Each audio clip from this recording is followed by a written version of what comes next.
The Bob Murphy Show, episode 109.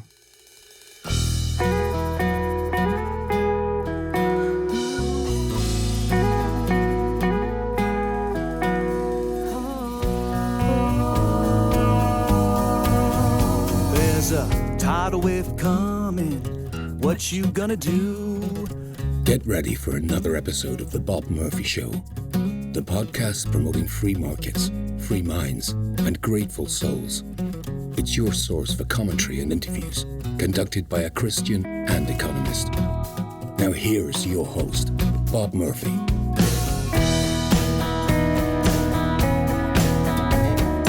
Hey everyone, welcome to another episode of The Bob Murphy Show. We've got a very fun interview for you today. I'm talking with Larry Reed. So he recently was the president of FEE, the Foundation for Economic Education, a post he held from 2008 through 2019. Before that, Larry was the president of the Mackinac Center for Public Policy in Midland, Michigan for actually 20 years. He held that spot. And he also has taught economics at Northwood University from 77 to 84. And while he was there from 82 to 84, he was actually the chair of their economics department. The specific article that made me want to get Larry on the show, I've known Larry for a long time now, was I think there was a rerun of something he had done at FEE, remembering Solzhenitsyn, observations on the gospel, socialism, and power. So I saw that article, and that was specifically why I wanted to get him on the show. But beyond that, we also just talk about lots of topics. He's got several books forthcoming this year. We also talk about his time. Larry travels a lot, and he had been in contact with some dissidents in the former Soviet Union before it fell. And so that's a good story, too, just to hear his observations on what those people were telling him at the time. So without further ado, here is my conversation with Larry Reed. Welcome to the Bob Murphy Show. Hey, thank you, Bob. It's a great pleasure. So why don't I open it, because you're kind of an icon among many in the libertarian and free market economics community. Can you just give us your background as to how did you get into all this stuff? Okay, well, it goes way back. In 1968, when the Soviets invaded Czechoslovakia, up until that point, for the previous couple of years, as a young teenager, I was interested increasingly in public affairs. But when that invasion happened, I remember being just so revulsed by it and by the scenes of Warsaw Pact troops and tanks entering Prague. Within a few days, I took a bus trip up to Pittsburgh, Pennsylvania, joined in a student demonstration against the Soviet invasion.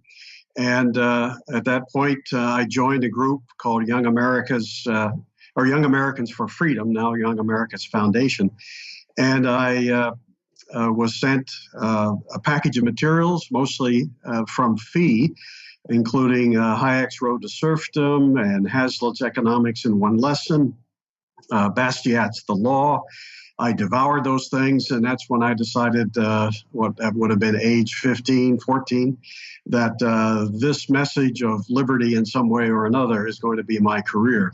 And my views evolved over the years. I got into this movement, obviously, as an anti-communist, but the more I read, the more I realized that it's important to consider and have a background in everything from moral philosophy to economics to history. And I became increasingly more libertarian and, of course, very Austrian in my economics, having studied for 4 years under Dr. Hans Senholz at Grove City College. So I'm curious, like you were, you think 14 when that invasion happened, and that's what? I was born in September of 53. So, yeah, I was 1 month shy of my 15th birthday, so I was almost 15 when that invasion happened. So at that point, though, had you already been getting literature like from FEE and these other places, or this was the thing that made you go into that genre? Then I have to turn the clock back a little bit more then, because neither of my parents really were interested much in public affairs. So although my father in particular had good instincts, I remember way back in 1964 when I came home from school and said something about the teachers said that everybody should vote for Lyndon Johnson. My dad was enraged by that, and he had a Goldwater button. And he told me not to pay any attention to those teachers. And he had some good grounding, good instincts that I think rubbed off on me.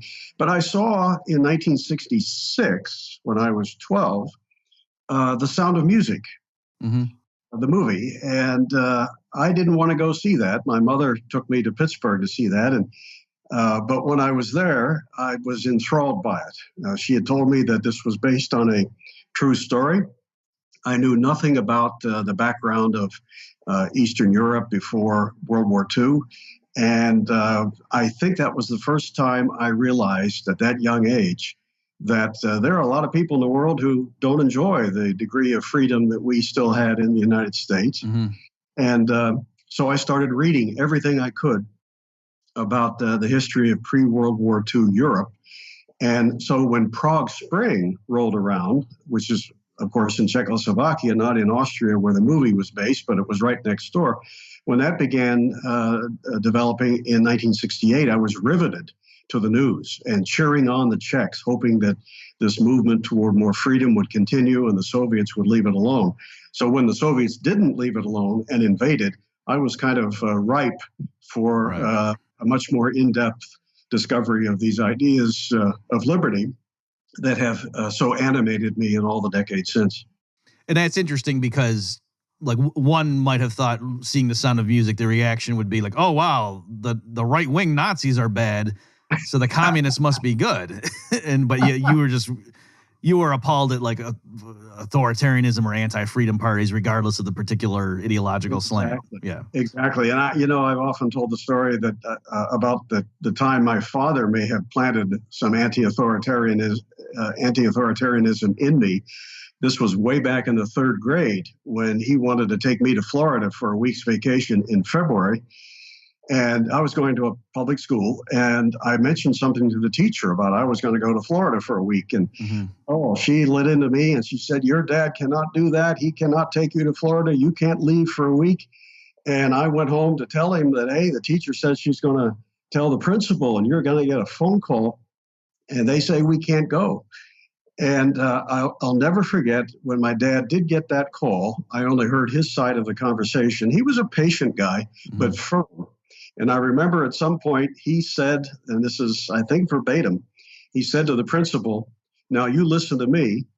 I'm taking my son to Florida. Don't call here again. And then he hung up on him. And we went to Florida. And I thought, he's my hero. He stood up to these bullies who wanted to tell him that he could not take his son to a week in Florida. Wow. Can we talk a little bit about the Mackinac Center? Sure. So can you just tell the listeners about that, like what your role was there and what it stood for or stands for? Yes. My first job, and I have to tell you this because this sets up the background necessary to tell the Mackinac story. My first job out of grad school in Pennsylvania was as a professor of economics at Northwood University in Midland, Michigan. So I pulled up stakes, left Pennsylvania, went to Midland, Michigan, where I taught for 7 years. Founded the econ major. Actually, it's a dual major of economics and business management at Northwood. And really had a wonderful time at that fantastic place. Sorry, Larry, can I stop you? So they hired you to be an economics professor, so they had classes, but there was no major, and then you did whatever needed to be done so there could be a major? Yes. Should I back up? No, that's fine. I just wanted to make sure I understood the situation. Oh, okay. Yeah. Yes. It was the school, Northwood, that was friendly to ideas of liberty. And in fact, the man who headed the economics department who hired me, Orville Watts, had a longstanding connection to FEE. He'd been on the staff with Leonard Reed way back, I think, in the late 50s, early 60s for a brief time. Anyway, so that established me in Midland, Michigan. And after 7 years of teaching, I decided to move west to head a think tank in Idaho called the Center for Market Alternatives. But then in 1987, some people came together back in Michigan to form the board of what became the Mackinac Center. And they looked around for somebody to hire to be the first president. And the man who would later become governor of Michigan, John Engler, who was a good friend and local state senator, he said to those folks, you ought to get Larry Reed to come back from Idaho to Michigan. And they did prevail upon me. So I moved back to Michigan in 1987 to head up the Mackinac Center. At first, they assumed that the first president would want to move it to Lansing. It just had a P.O. box awaiting a new president and a staff and a location. But I made the case that, no, I didn't think we should be in the state capital. We needed to be not too far away so we could be in Lansing as needed. But just for the listeners, so Lansing is like where the governor is and everything in Michigan? Yeah, that's the state capital and so forth. But I didn't think an independent free market think tank should be headquartered in that political maelstrom. So I said, let's have our cake and eat it too. I have a lot of contacts in Midland. Let's put the Mackinac Center there. We can be in Lansing, the state capital, when we need to be. But we won't get lumped into all the many interest groups that are in Lansing for more nefarious purposes, to lobby to get special favors from the government. So that's why we were located in Midland. And I was president of the Mackinac Center for almost 21 years. I think I met you for the first time during that tenure. You were at Hillsdale College. Yeah. That must be at least 20 years ago, I think. I think so. Yeah. And then I was about to retire into the president emeritus role at Mackinac when the opening came at Fee, and the board of Fee prevailed upon me to make the move from Michigan to heading up Fee. And then we quickly made the decision to move Fee to Georgia, and that's where I am to this day. Great. So can you give us any thoughts on, because you've had a lot of experience, you've been in academia, running so the Mackinac Center, I think people point to it as like the example of if you're going to have a state-based think tank as opposed to one just commenting on national issues. So do you have any thoughts on, the pros and cons, or people like younger people who are thinking about what they want to do and how can they contribute? Because I guess there's pros and cons, right, of like have a state-based versus one that focuses more on national issues and so on. Yeah. Absolutely. I even dabbled briefly in politics. I ran for office, ran for the U.S. Congress in 1982. And though I was a major party nominee, I lost in the general. And I wouldn't recommend that. I enjoyed it. I have no regrets about having run and no regrets for having lost. But for me, I think educating for liberty is my first passion, and you're very limited to the extent to which you can accomplish that as a political candidate or an office holder. Now, those who are cut out for it and really use it if they get elected as a kind of bully pulpit to educate, more power to them. But that's a rather rare exception to the rule. I would say if you're interested in policy work, that is advancing free market ideas into the implementation of public policy, especially at the state level, well, then take a look at the dozens of state-based and state-focused market-friendly think tanks that now are in existence. We were among the first at the Mackinac Center, but now there are dozens. And over the years, I hired some very good people who were experts in education policy or labor reform, privatization, state budget issues, and so forth. If that's your bailiwick, if you like to research and write, and you can write for a lay audience, not just a very esoteric group of policymakers or academia, well, then think tanks can be a great opportunity for you. For me, I think my greatest fun has been at Fee because it's allowed me to focus more on those core basic educational principles that always animated me. They were the reason I went to the Mackinac Center in the first place, not so much the policy end of things, but Fee has given me that opportunity. So if you're interested in just broad-based education for young people in particular, there are groups like Fee that focus on that. But so it depends on where your passion is, your particular talents. But there are a lot more options out there today for somebody who believes in free markets than there was when I started 52 years ago.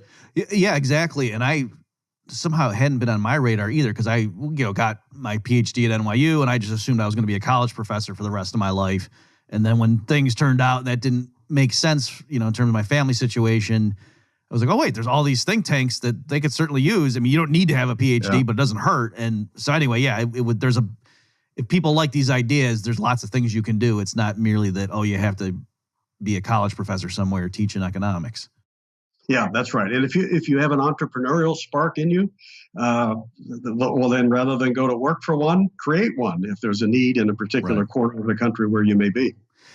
Do you have, whether with anecdotes or just general observations, is there anything, because I think the kind of person who can run a think tank, that takes a different skill set than someone who can write great articles. So you can do both. Like, you're a very good public speaker too. I remember, the few times I've seen you. I like your speech too about core values and the integrity of people and certain leaders. Like that's a great talk that you give. Thank you. I'm just wondering though, like, do you have any observations, or really, like, what kind of person does it take to successfully run a think tank? Because you have to be knowledgeable about the policies to know who to hire and things, but you also have to be an administrator and. That's right. I think and I had to learn a lot of this. It didn't come naturally to me. I made some mistakes early on, but I think at the core of it all, to be a good manager, you've got to know how to relate to people, and you've got to put your own ego somewhat aside and be a cheerleader for good people that you've hired. Mm-hmm. I see occasionally a think tank or even a business where the leader, the manager, the top guy or gal tends to be overly focused on themselves. Mm-hmm. Sometimes you can see that when you look at a website. You can see, their faces all over it. Wherever I've worked at a think tank, you kind of had to dig a little bit to find out who's the guy who runs the show, and that was by design. Mm-hmm. Because I think the best way for just about any operation to run, business, nonprofit, you name it, is for the leader at the top to be a cheerleader who knows how to strategically plan, knows how to find the right kind of people to hire, knows when it's time to let somebody go, has the courage to make those decisions. But when he finds the right people, he or she lets them loose to do their thing. Right. And so I've always thoroughly enjoyed being a cheerleader for others rather than, putting my face and myself at the center of things. Okay, great. So, as you know, Larry, but just for the benefit of the listeners, the thing, I mean, you have been on my list since I started the podcast. Like, I got to get Larry on here sometime. But what made me take action this time is this article, the version I'm looking at, it says it ran in October of 2018. I don't know if that's when this first came out or not. But it's an article at FEE from you called Remembering Solzhenitsyn, Observations on the Gospel, Socialism, and Power. And so I thought, I'd love to have Larry on here and talk about this. So first of all, I'm sure a bunch of the listeners, they've heard of this guy, but they might not really know that much, or they know of there's this thing called the Gulag. And I know that's like a phrase about, off to the Gulag, haha, but they don't really know what it is. So can you just give us first like the general historical background before then we talk about what you actually mentioned in this article? Okay.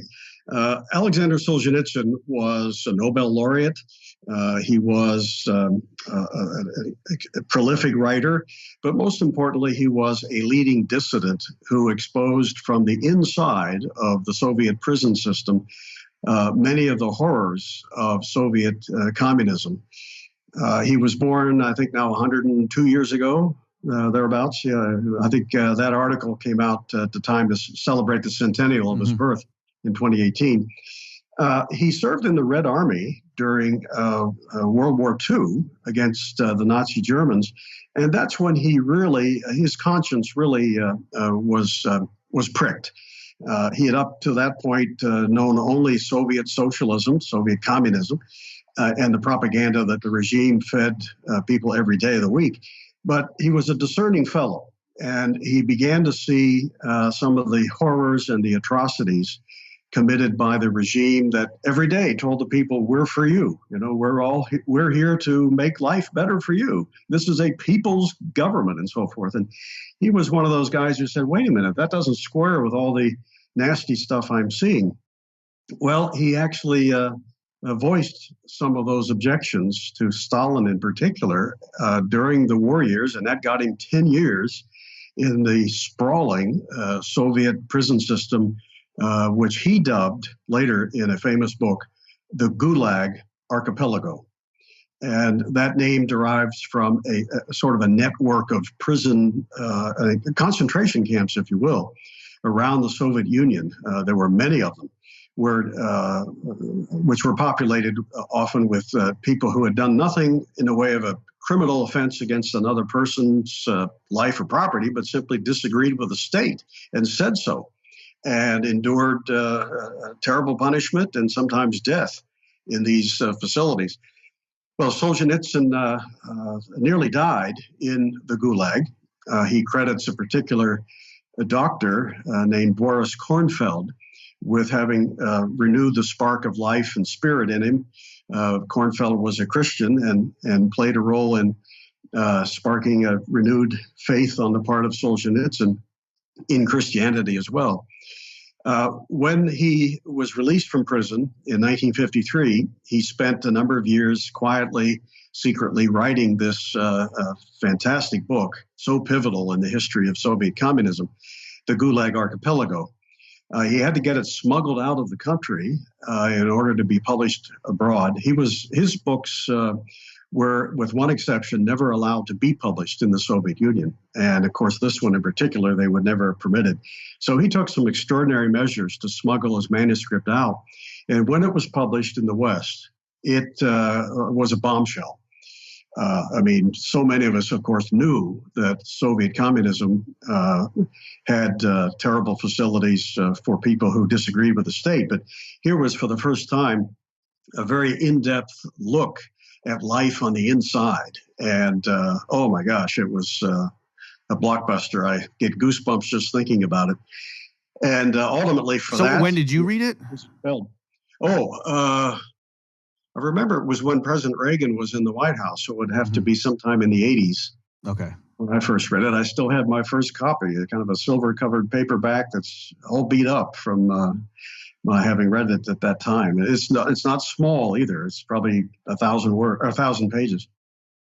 Yeah. So let me just mention for the listeners, because that book had been on my radar, ever since at least going to Hillsdale. I'm sure Richard Ebling mentioned it or something. But I had never gotten around, I figured, oh yeah, I know the Soviet Union's bad, sure. Yeah. And I think it's because Jordan Peterson talks about Solzhenitsyn so much. Yes. And I don't know, Larry, if you know it, but like the angle Peterson, at least in the things I've seen, where he points out that Solzhenitsyn sitting in the labor camp and understandably could just be wallowing in his self-misery. This whole... But instead was saying, what did I partly do to put me here? Like he was going through something and saying, well, gee, I used to be an unabashed supporter of communism. So maybe in a sense, I'm partly responsible for this horror, So, Peterson saying, like, instead of being a victim and blaming everybody else, they try to take responsibility and look at this example. So that sort of thing. So I finally, there was a reading group we did when I was at Texas Tech. Some of us got together and started. We read the abridged version. I'm not going to lie to you. We didn't read the full thing. But I tell people, as bad as you think it possibly could have been, it's 10 times worse. Yeah, exactly. I mean, not merely just to give an example of they would do horrifying things to people to get them to confess, but it wasn't just to confess for yourself. It was like they'd grab you and say, we know your children are, denouncing Stalin. And that was a completely made up thing. And no, they're not. It would torture you because they couldn't go arrest your children until you denounce them. But they would do the most, put you in a room full of bed bugs, step on your testicle, like anything you could imagine they would do. So you would agree that your children denounced Stalin, so then they could go do the same thing to your children. Like that is the most horror. And everybody knew what a farce this was. Everyone knows and just how horrifying that is. Unspeakable horror. Yeah. And you're right, Bob, that Solzhenitsyn was a very introspective fellow. He examined the situation he found himself in the context of his life, and in his book he wrote about how that experience of 10 years in the Gulag affected him and changed his thinking. And to his credit, he didn't come to the conclusion that, well, we just have bad people running the show here, and if we got good people in charge of this system, it wouldn't be so bad. No, he understood that the system was rotten to the core, that the reason these horrors could be perpetrated was that Marxism, communism, socialism, all these isms of the far left, no matter which one you want to apply here, they all fit. He realized that there was something rotten at the very core of all these ideas. The notion that a handful of elites armed with monopoly political power could catapult society in new directions that only they would know would be best for everybody. And he just came to question very fundamentally the whole notion of the concentration of power for the alleged good of the people. He saw the value of the individual. He instinctively came to oppose people with power who simply pretended or thought that they could manage the lives of millions of others. He just thought it was preposterous, and he saw the bloody outcome of that firsthand. Yeah, exactly. And so the title of your article was after the colon, Observations on the Gospel, Socialism, and Power. Are there any, so what connections are there, just besides, some bad stuff happened in the Soviet Union? Like, what's the connection with the gospel and, the notion of political power, the nature of it? Well, in Solzhenitsyn's case, of course, thanks in part to the man I mentioned, Boris Kornfeld, the doctor who himself was killed in the Gulag, Solzhenitsyn came to appreciate and deepen his faith in the Eastern Orthodox faith. And this was yet another reason why he opposed Soviet communism, because he realized that they can't tolerate differences of opinion or concentrations, even small concentrations of influence and power outside of their own orbit. And so they couldn't tolerate the church having any influence over people's lives to any great extent, because that was a power center that could draw them away from their core message. So he became a man of deep faith. And that seemed to him to make a lot of sense, that the teachings of Christianity, legitimate, true Christianity, could not in any way tolerate or support the system that was victimizing him and so many millions of others. Mm-hmm. And also, too, I remember besides the particular person you mentioned that was an inspiration, just in general, there were little vignettes as you go through the book where the one type of person that the guards could not conquer was the true believer in God, because that person just knew, no, I'm not going to rat out my friends. Do what you want. If I die, then I'm out of this prison. That kind of thing. And so a lot of times, I think he even said at points, some people would pretend to be Christian because they thought the guards might give up and realize they can't break me, even though they weren't actually believers. So I thought that was a really interesting part of the book. There are many such wonderful stories in his book. Just before we move on, I mean, I want to just say and I'm also curious let me say two things. So one is just for people to realize how totalitarian this society had become. Yes. In the beginning, he would mention how there'd be a party meeting or something, a bunch of Communist Party officials, and they would all stand up to Stalin wasn't even there in person. It was just they would stand up to applaud the name of Stalin or whatever. Yeah. And then the whole room would be clapping and everyone would be looking around, and you knew if you were the first person to stop clapping, you might disappear. Yeah. And so they would be clapping for at least 10, I want to say at least 10 to 15 minutes. That's an eternity when you're sitting there, because everyone knew who's going to be the first person to stop. I mean, that's how crazy it was. Yeah, absolutely. Today we can recount these stories and even do so with a smile or a chuckle, but boy, we should never shortchange the horrific nature of that system and what Solzhenitsyn experienced. When I think of those stories, this has been the case for 50 years for me. When I come across examples of oppression such as those that Solzhenitsyn experienced, it makes my blood boil. Yeah. I mean, I'm just so angry. I want to pick up a gun and head to wherever these terrible things are being done and put a stop to it. But I've learned, of course, that the best way to do that is by way of intellectual battle. Right. By convincing as many people as possible that ideas are what matter. And it's terrible ideas that lead to these terrible things. And you got to strike at them at the core by focusing on the intellectual background of these ideas. Well, it's interesting you say that, because as I was reading it too, I would occasionally, and folks, I cannot stress enough, right when you think, okay, I've now hit the rock bottom in terms of how bad it was. Now let me just read some more of the detail.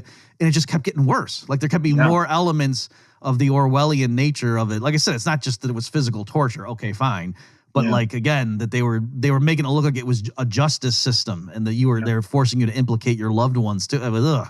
But that what I was occasionally would put it down and say, clearly, just about everyone involved had to realize how horrifying this whole system was. Like even the mid-level people who would, that they had a relatively better deal. Like if you'd much rather be a guard in the concentration camp than a prisoner. But it's not like their life was rosy either. You're a guard in Siberia somewhere. That's not a great life either. Yeah. And so, I would sit back and say, how can it be? And of course, it all, came down from Stalin. Yeah. That this whole, this guy had somehow, got a whole society to be following his orders and do this thing that got to be 95% thought, this is kind of a crazy system. And it was because of their ideological thing. Well, I mean, part of it was just the weird incentives that, if you didn't follow along, then you were going to be the prisoner. So you might as well, as the guard, carry out your orders. But even beyond that, again, it was the ideology that ultimately, I think a lot of them believed in communism, and they thought we're creating a better society. Yeah, this is distasteful, but so that the way ultimately to disentangle that system would not just be military might. And of course, that's the thing too. It's not that the U.S. or the Allies rolled in with tanks and that's how the Soviet Union fell. It was ultimately, they collapsed from within. Yeah, I'm sure there were a lot of people, the so-called common man of the old Soviet Union, who privately realized that it was a rotten system, but nonetheless felt themselves to be trapped, and they were, and did what they were told to do for the safety of themselves and their family. This is a great observation because it allows me to say something that is very important in my thinking, and that is the difference between the common man and the uncommon.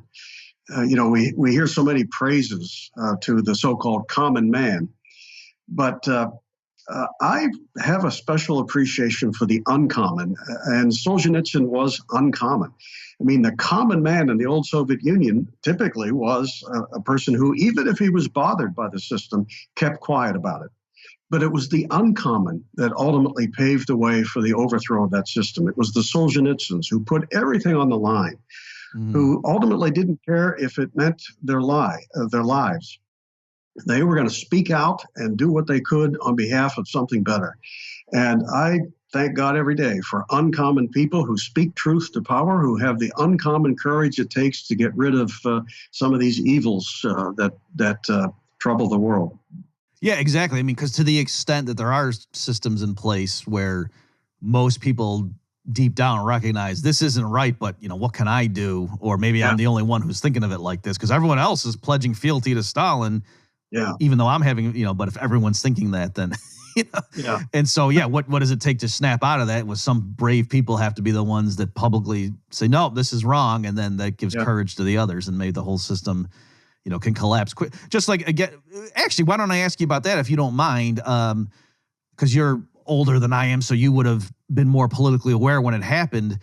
Like the Soviet Union, growing up, as a kid in the 80s, watching Top Gun, I mean, the Soviet Union was this intimidating, menacing threat who was bent on world domination. And then all of a sudden it just melted away.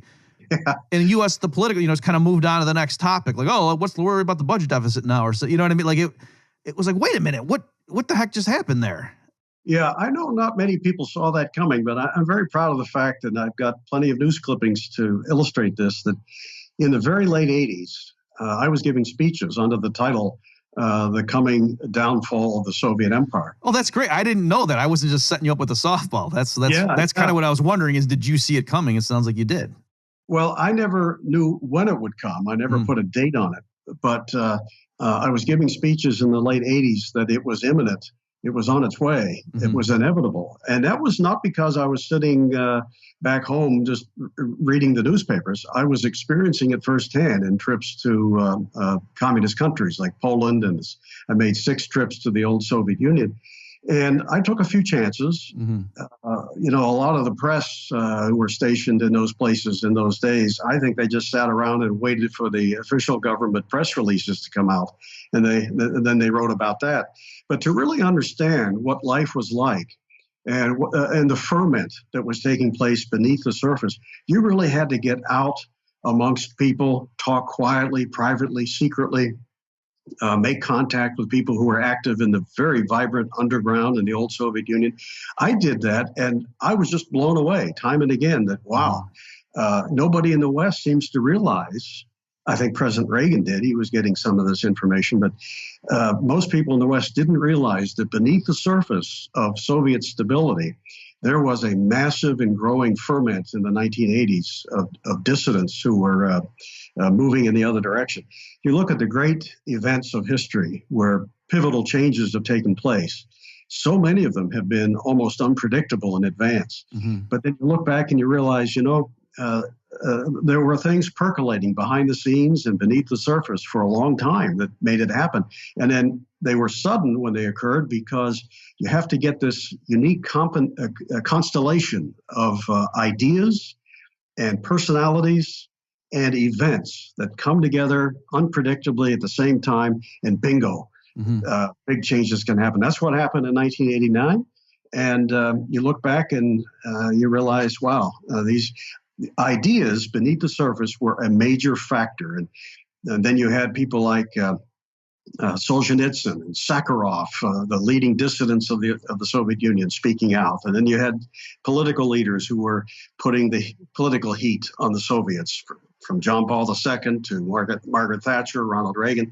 And then you had this homegrown resistance movement beneath the surface in these countries. All of that comes together in 1989 to blow the legitimacy of these regimes out of the water. It was just a glorious day. But don't underestimate the power of the homegrown resistance in bringing that about. Mm-hmm. So in the West, we often say it was political leaders like Thatcher, Reagan, or John Paul. They played important roles. But I think the resistance beneath the surface is really what made it all possible. Do you have any thoughts? And it's fine if you don't have any particular opinion one or the other, but I think I've seen people saying things like, we should give credit to Gorbachev and Yeltsin that they could have chosen a real bloody crackdown and they didn't. How do you feel about that sort of take? Yeah, people who've studied this over centuries to a greater extent than I have often observed that the greatest danger to a dictatorship is not when they're at the height of their tyranny, but rather some period after they've loosened up. Mm-hmm. As people begin to say, hey, that little bit of freedom seemed to make sense. Why not? Let's go for more. Right. And Gorbachev, of course, was a committed communist. He was no libertarian by any means. But I think when he began to open up with his policies of glasnost and perestroika, that put the regime on a path of giving people a sense of, hey, we can push this even further. Mm-hmm. A little bit of freedom seems to make sense. Maybe we can. They felt emboldened by the fact that Gorbachev wasn't so quick to call out the tanks and the guns and start killing people as previous Soviet leaders would have done and had done. Yeltsin I like better than Gorbachev because he's the guy who got on the tank in the streets of Moscow when the hardliners tried to overthrow Gorbachev and revert to the old days. Yeltsin was the guy who mounted the tank and basically said, this system is rotten, let's get rid of it entirely. Flawed figure, yes, but still in Soviet history, wow. He was a pivotal and an interesting figure, especially when it was sober. Right. Which was occasionally. Right. Well, maybe he needed the alcohol to bolster his courage. You got to face down a tank. Yeah. More power to him. If it helped him to overthrow the system, I guess that's the case. Yeah. Some people they can't do karaoke unless they get a few drinks in them, and so Some people say I do my best work under the influence. Okay. Well, that's interesting. So because you can imagine with North Korea. If they just said, okay, we're going to give everyone internet privileges, but that's it, that would be the end of their system. They couldn't possibly maintain the rest of their control if people learned more and so on. A little bit of freedom can go a long way given the right circumstances.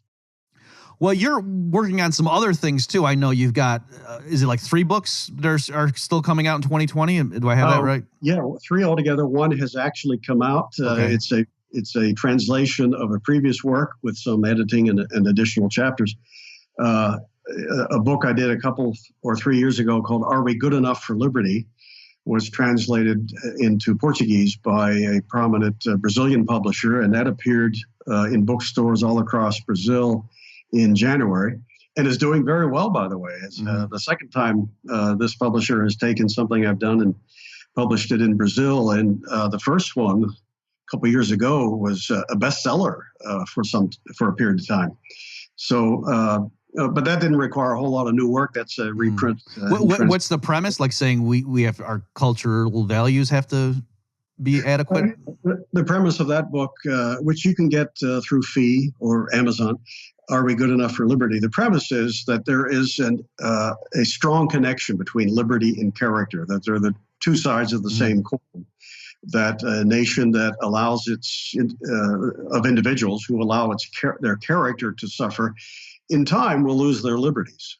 Because liberty really is the only political, social, economic system that requires that we live to high standards of personal character, that we be honest, that we be patient, that we be self-reliant, that we be humble, and realize how full-time a job it is to plan our own lives, let alone those of other people, and that we be responsible. I think liberty depends upon those things. Socialism does not. Socialism just requires that you shut up and do what the state tells you, regardless of your character. So that's the theme of that book. Are We Good Enough for Liberty? Okay, great. And then your other ones that are coming out? The second edition of Excuse Me, Professor, that came out in 2015, I think, subtitled Challenging the Myths of Progressivism. I deleted a few chapters that became a little dated and added a bunch more. It now has 60 chapters instead of just 52. And that'll be coming out, I'm not sure exactly when, but it's at the publisher sometime this year, second edition of that, Excuse Me, Professor.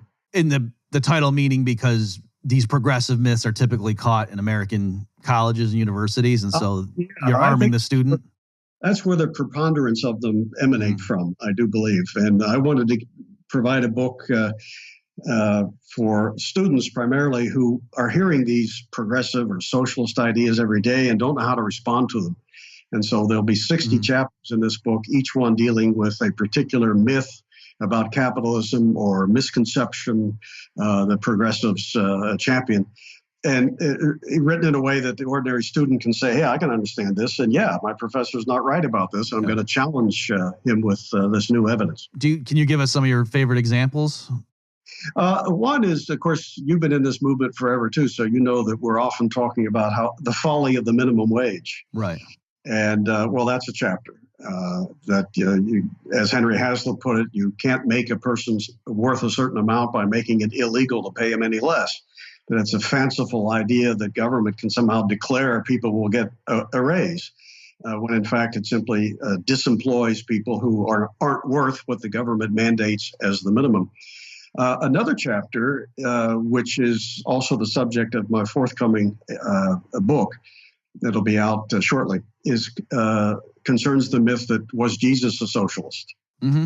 And one of the chapters in Excuse Me, Professor, in a brief way, explained that no, he wasn't. He never endorsed the forced, mandatory, compulsory redistribution of wealth through the political process.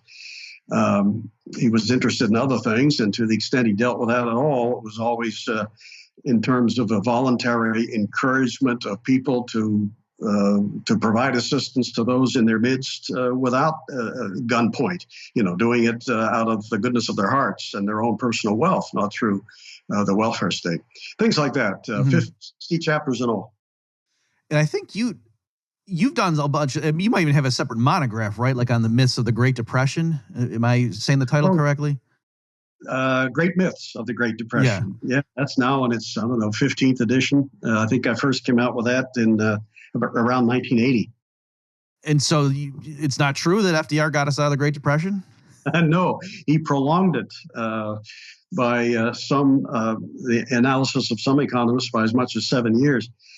He took a bad situation that Herbert Hoover, Republican president before him, helped to create and made it even worse in so many ways. In fact, there were as many people unemployed after 7 years as there was when he took over. And FDR made things worse by jacking up taxes, something he campaigned against. He attacked Hoover in 1932 for raising taxes. And for having big budget deficits, like the profligate spending Hoover is amazing. Yeah. And Roosevelt doubled federal spending in his first term. Yeah. So, yeah, he had no intention of doing what he promised. He even attacked Hoover for, quote, these are his exact words, presiding over the greatest taxing and spending administration in American history. And then he promptly superseded that himself. Yeah, he was a bad guy. I wouldn't rate him the very worst president. I reserve that for Woodrow Wilson, but FDR is not too far behind. I'm interested to follow up on that, but just on the Depression stuff, it is funny. So as you know, Larry, I wrote a politically incorrect guide to the Great Depression book. And I had reviewed your stuff too, and Bert Folsom's and Bob Higgs before going down that path. But it's just looking at the numbers, like you say, to say, did FDR get us out of the Depression? You can go look at prior, the U.S. experience with other, might have called them financial panics or depression with a small d. And it's like, what would the numbers have to look like to say FDR made it worse? Yeah. It was clearly the longest one in history. And then I even did a thing where I said, okay, maybe you could argue it's just, the hole he inherited from Hoover was so deep. And I compared unemployment rates between the U.S. and Canada. Yeah. To show that, the Canadians bounced back, and it's not because the Canadian New Deal analog was so much bigger than FDR. So it's kind of like no matter how you slice it, there's what would it have to look like to show you it was the exact opposite of what the standard progressive claim was.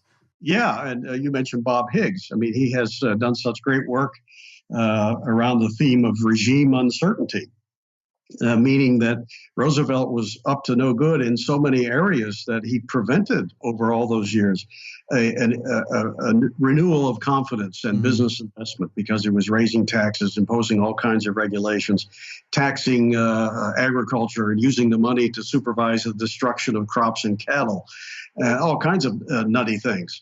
But, you don't have to take the word of people like Bob Higgs and you and me and Bert Folsom, who believe in free markets to begin with. You can take the word of FDR's own Treasury Secretary, Henry Morgenthau, who in 1939, I believe it was, 7 years into the Roosevelt tenure, who publicly said in a speech that, nothing we've tried works. We're as bad off as we were when we started. Right. And it was somebody else too. It wasn't Morgan. It was somebody else. But I think one in the Brain Trust or whatever that said in the late 30s, everything we did in the New Deal, Hoover started, we just, amped it up. I mean, that's a paraphrase, but admitting Herbert Hoover was not this small government guy. He had started all the Reconstruction Finance Corporation, all this stuff that normally, I'm sure the average American student, if you showed them the list of the, what was the Reconstruction Finance Corporation? What did it do? Under which president did it start? They would all, of course, that's FDR. That sounds like a New Deal. No, it's Hoover, that kind of stuff. Absolutely. So Hoover doubled the income tax. He jacked up tariffs to an all-time high. He had his own subsidy schemes, Reconstruction Finance Corporation. He tried to strong-arm businesses to keep wage rates high, even though prices were tumbling. He did a lot of damage. And you're right. I think it was either Morgenthau or Rexford Guy Tugwell who said later, as New Dealers, that what we did was just an extension of what Hoover had been doing. Yeah. I think it was, the Tugwell that said the quote that I quoted in the book about that. Yeah. So you made a provocative statement a minute ago. Let's just go ahead and follow that up, that Woodrow Wilson is your all-time worst president. But I mean, he's up there in the list of good presidents. I don't understand. I mean, he makes the world safe for democracy. What else do you want from the guy? Well, yeah. How did that work out? I mean, Woodrow Wilson is so bad on so many fronts. I mean, he had this starry-eyed foreign adventurism in his mind that somehow U.S. power could be swung around the world and make countries magically more democratic. He at home, he was absolutely terrible. He helped in one way or another to give us such things as the Federal Reserve. He was instrumental in giving us the progressive income tax, which he took, by the way, from 7%, a top rate of 7%. He took it up to more than 70% just in his 2 terms in office. He also was instrumental in giving us the direct election of U.S. senators, which I think undermined the American system of federalism, of state legislatures making those decisions about who would serve in the Senate for their state instead of the popular vote. And on a personal level, he was a dyed-in-the-wool racist. I mean, he had D.W. Griffith's a famous movie, Birth of a Nation, that was so pro KKK, he had it screened at the White House and later bragged about how good he thought it was. Yeah, and we should clarify, this isn't merely like us in our modern times going, I mean, for his day, Wilson was a racist.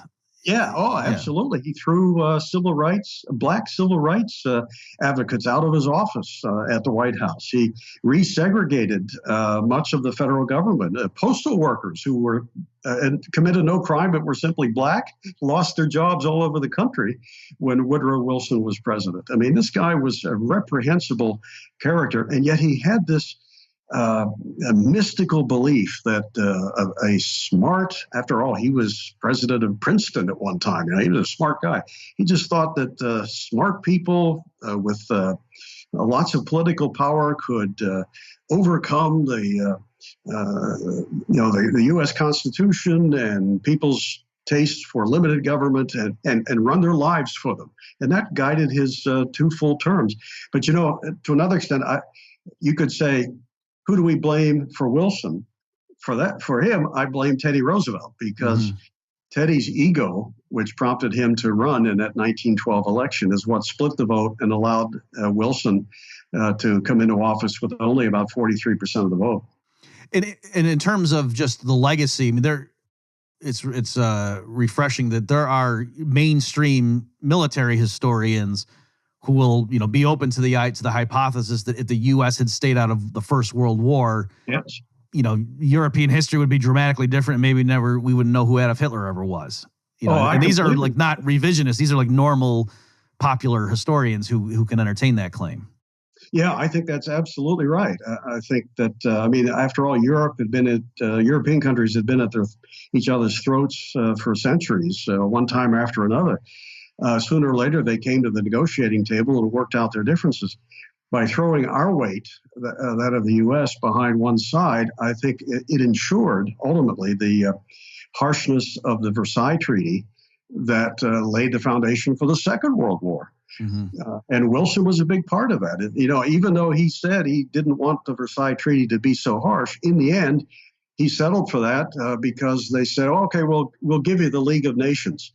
And so he thought, well, okay, it's all right to beat up on the Germans and have this harsh treaty as long as they give me this league. Well, that was out of business in no time. It accomplished nothing. But we got this treaty that laid the foundation for another bloody conflict 20 years later. Yeah, and speaking of which, Wilson, like his non-neutrality. I remember when I was at Hillsdale College as a student, I took a World War class in the history, and the term paper I did was on Wilson's non-neutrality going to the war. And I mean, one of my favorite things is William Jennings Bryan resigns because he's saying, I can't work for this administration. Like, we're supposed to be staying out of the war, and look at all these decisions he's making. Of course we're going to get dragged into the war. This is like Wilson's, what he was telling the Germans they had to do and accept, while he was letting the British maintain an illegal blockade and all this kind of stuff. William Jennings Bryan was like, what are you doing? Of course we're going to get pulled into the war. This is crazy. Yeah, I mean, Wilson was loading up commercial vessels with munitions, inviting the Germans to attack us. He professed neutrality and ran for re-election on the grounds of, he kept us out of war and he will do so again. But I don't think he really ever felt that the U.S. should stay out of the war. I think he was looking for the first opportunity, and in a lot of ways you could say he set us up for it. Yeah, I mean, I've seen, so of course, like the full-blown, let's call them conspiracy theorists would say, oh yeah, it was all a plot to get it. But I've seen other ones to try to take a more magnanimous approach and say Wilson knew that in order to get the U.S. to be, at the bargaining table, the post-war, the treaties and whatever, and to get his League of Nations through, the U.S. had to be involved in the war. They couldn't just come in as an outside moralizer. They had to have sent their troops and whatever into the cause as well. And so that was the reason. In other words, if you were trying to give an optimistic or to paint it in a way, a flattering way, to say, why would Wilson be a little bit duplicitous and claiming to be neutral when clearly what he was doing was favoring the British and was going to suck the U.S. in? I've heard people say that. as is so often the case, conspiracy is not necessary if vanity and stupidity will suffice as an explanation, and they do in this case. Wilson was not the kind of president who would be content to simply doing his job as the Constitution required, keeping the peace and leaving people alone. He wanted to be an activist. He wanted to be on the world stage. He thought that America should be pushing other countries around, telling them what to do, or at least be a part of the process of deciding the shape of the world. And I'm convinced he really thought that the only way that could happen would be for us to get on that world stage by getting involved in this horrendous conflict. Sure. And then you alluded to it, but the other book you have coming out this year is it titled "Was Jesus a Socialist?" Yes. Okay. And there, so let me just mention some of the obvious ones. Because, by the way, I'm going to be debating in April in the Gene Epstein Soho Forum the question, I forget the exact wording of the resolution, but saying, a Christian should support free market capitalism, something like that. This is of particular interest. So let me just give some of the obvious Christian socialist points, and I'm curious your reaction. So clearly, Jesus has a lot of negative things to say about the rich, ostensibly in the Gospels. The Acts of the Apostles, arguably the first Christian community seemed to be, one might call it socialist. From each according to his ability, each according to his needs, at least. And so, what do you say about those types of points that someone could say? Clearly, the early Christians knew that rich people accumulating private property that's not what Jesus wanted us to do. Yeah, it's true that in Acts, you read about a group of early Christians who chose a communal way of living. But it's also apparent in those particular verses that, unlike the way it's often portrayed, as if they sold everything and put it in a common storehouse, the very same passages refer to the fact that they continued to meet in their own homes. Well, you have private property if you've got a home that you call yours. So they weren't selling everything. In any event, I think those passages are descriptive of a certain portion of Christians at a particular time in history. They are not prescriptive in terms of how Christians everywhere and for all time should live. I mean, after all, the number of people who have been Christians over the centuries, who have lived in some communal socialist arrangement, is vastly overwhelmed by those who chose another path. It was never made mandatory. This communal method died out rather early. The Apostle Paul never once commanded it of anybody. And of course, Jesus didn't either. And it was voluntary in any event. There was no compulsion. It was, hey, this is the way we've chosen to operate for now as we go about our mission of spreading the gospel. But there was no requirement that everybody else do the same. And there probably were good reasons why that early group chose to do it that way. I mean, this was a faith that was under tremendous challenge. They were a threat to the governing authorities. They were brand new. Hence, there'd be huge numbers of people naturally skeptical. They didn't want, I'm sure, to be vulnerable to such charges as, oh, you're just a bunch of rich people, or you're in this for the wealth that you would bring to yourself. I mean, there's every reason to believe that a lot of people might have said that because that's the way things were done at that time. You got wealthy, you typically through your connections with government, and then became part of the oppressive establishment. So I think they were looking in terms of how to market their faith, and they didn't want to have anybody say, you're just in it for the money. Now, there's nothing in the teachings of Jesus that is anti-rich per se. Over and over again, when he's critical, you dig a little deeper and you realize he's critical not of wealth per se, but of people who allow their character to suffer and succumb to the temptations of wealth. For instance, when he drove the money changers from the temple, some people say, see, he doesn't like rich people. Buyers and sellers or traders, people are profiteers and so forth. But notice that he never drove money changers from a bank or from a marketplace. He drove them from a house of worship, God's house. And for the same reason, if you showed up at a funeral with a kazoo and started playing Happy Days Are Here Again, you'd probably be asked to leave. Right. So it's a matter of priorities. Jesus warned on several occasions that with great wealth come temptations, and be wary of them. Don't succumb to them. And I think that's good advice. Right. I mean, don't we see all the time, like in Hollywood, people who have, or in athletics, some people can't handle quick wealth, instant wealth. But there are plenty of others who do handle wealth well. Mm-hmm. They're great entrepreneurs. And in many cases, they're fine Christian people. There's nothing in the teachings of Christ that say wealth itself is evil. It's the love of it, right, or coming to its temptations through a loss of your personal character that you should be careful about, not the wealth itself.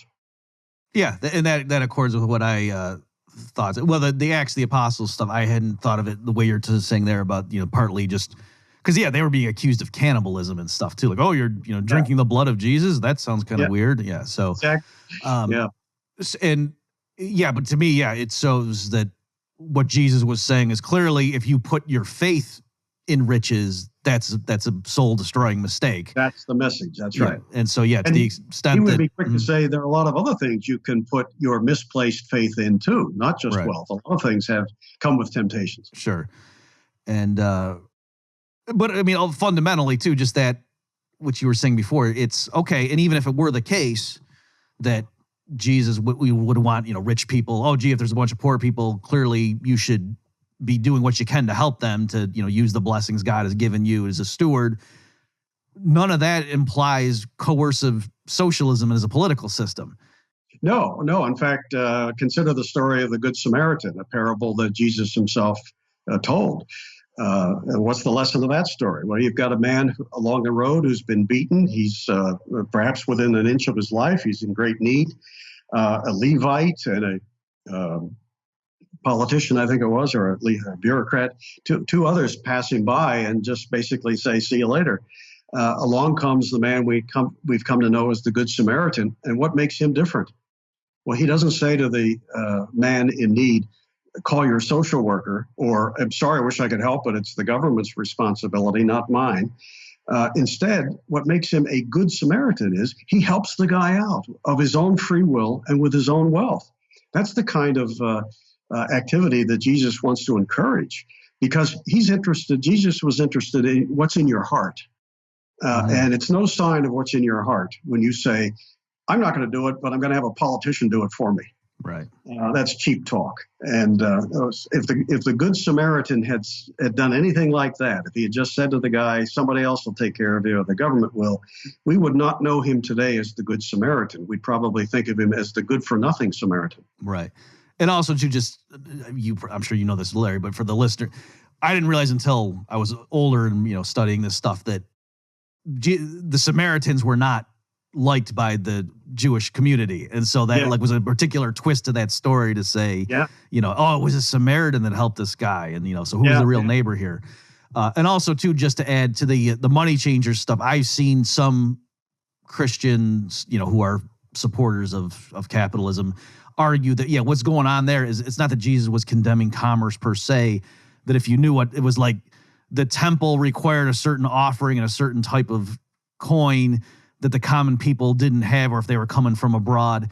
And so they were being ripped off by ludicrous exchange rates, as it were. In other words, that in order for the average person to be able to do his religious duty as the law required, you needed to convert what you had, or you're showing up with pigeons or something.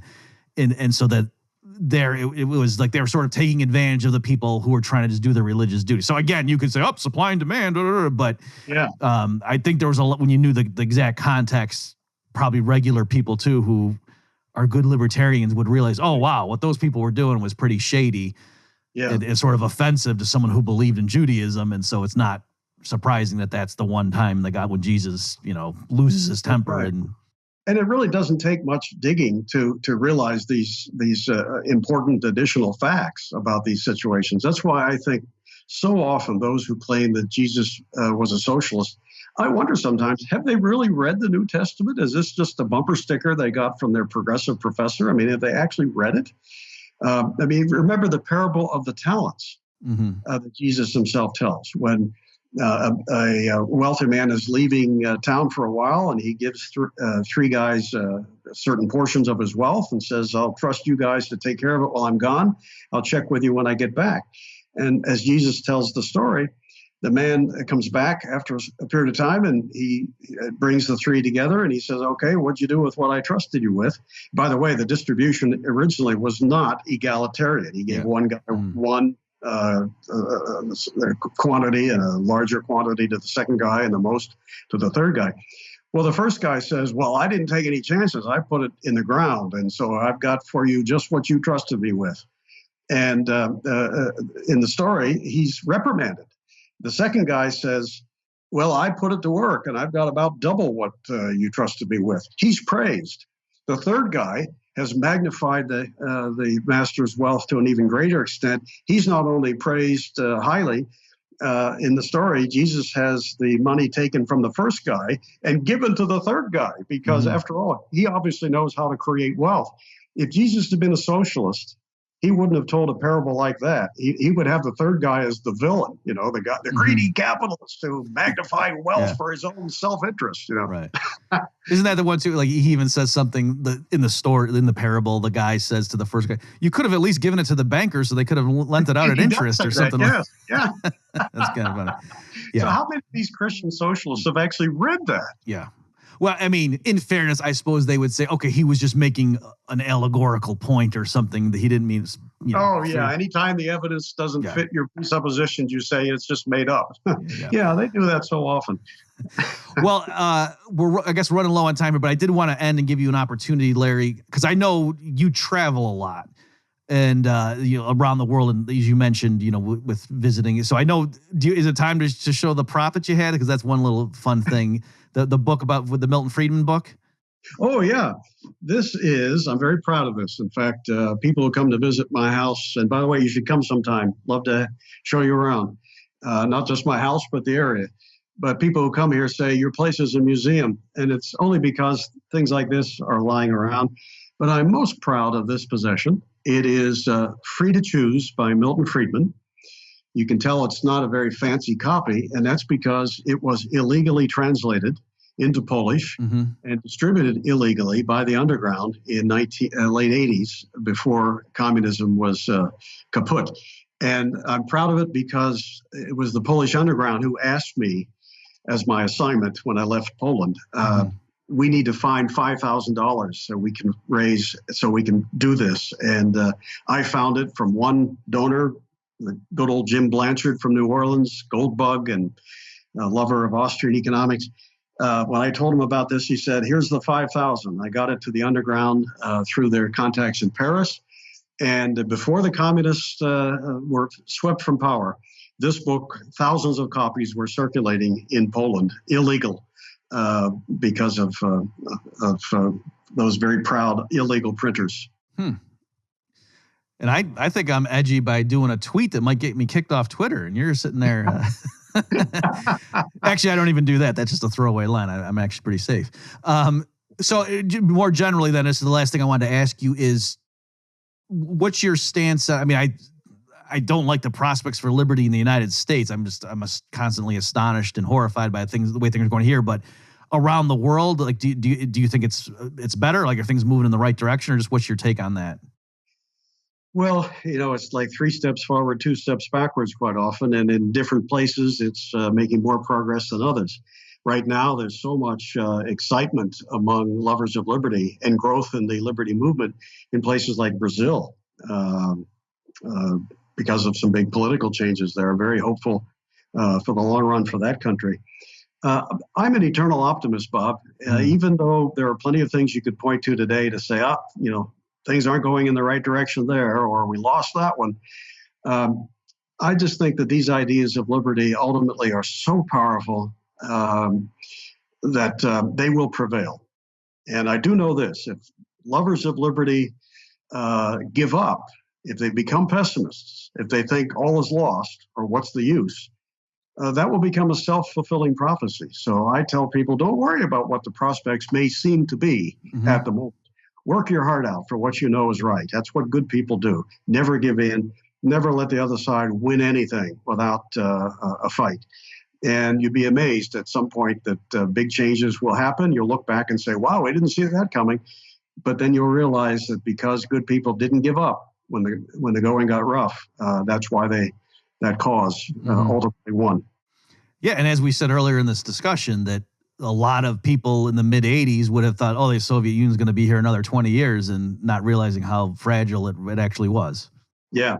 In my case, just to add a little levity to it, I've been so committed to these ideas in my career for so long now, I'm otherwise unemployable. If I weren't advancing liberty, I'm not sure what I would do. Probably starve. Well, on that happy note, let's hope for a starving Larry Reid in the near future. That's what we can all give it. So, folks, the links, I'll put links to Larry's stuff and the upcoming projects he has at bobmurphyshow.com/109. My guest has been Larry Reid. Larry, thanks so much for joining us. Thank you, Bob. And thanks for all the great work you've done for so long for liberty, too. Oh, I appreciate that.